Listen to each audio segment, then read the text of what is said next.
बिस्मिल्लाहिर्रहमानिर्रहीम, अस्सलामुअलैकुम और मैं हूँ आपकी मेजबान सुंबल स्याह। नजर डालते हैं अब तक की अहम तरीन खबरों पर। When we fight, we win. God bless you and God bless the United States of America. कौन बनेगा व्हाइट हाउस का नया मकीन? अमेरिका में इंतखाबी मुहिम का आखिरी रोज। डेमोक्रेटिक उम्मीदवार कैमला हैरिस और रिपब्लिकन उम्मीदवार डोनाल्ड ट्रंप के दरमियान कांटे का मुकाबला। दोनों सदारती उम्मीदवारों की मुकम्मल तवज्जो स्विंग स्टेट्स पर जमी है।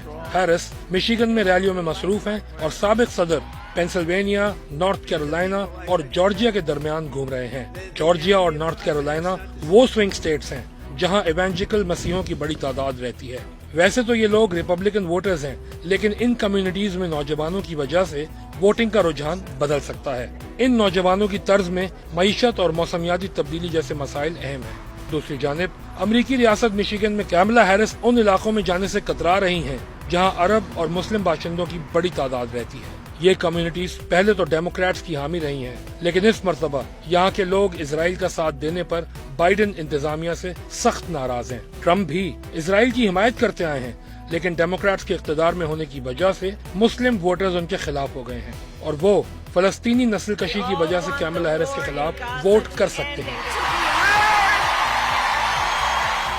ऐसे कई लोग ग्रीन पार्टी की सदारती उम्मीदवार जिल स्टेन को भी वोट दे सकते हैं। कहा जा रहा है कि मुस्लिम वोटर्स में कैमला हैरिस और जिल स्टेन के दरमियान मुकाबला सख्त होगा।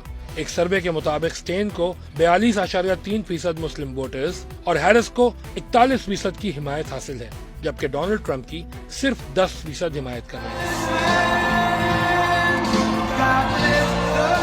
जियो पोल्स के मुताबिक सदारती दौर में ट्रंप की हिमायत 70.7% अफराद कर रहे हैं, जबकि कैमला के साथ 29.2% लोग हैं। याद रहे, सन 2008 में डेमोक्रेटिक पार्टी के नामजद सदारती उम्मीदवार बराक ओबामा ने 80% मुस्लिम वोट हासिल किए थे, जबकि 2012 में 92%। 2020 के इंतखाबात में मौजूदा अमरीकी सदर जो बाइडेन को 80% मुस्लिम अमरीकी कम्युनिटी की सियासी हिमायत हासिल रही।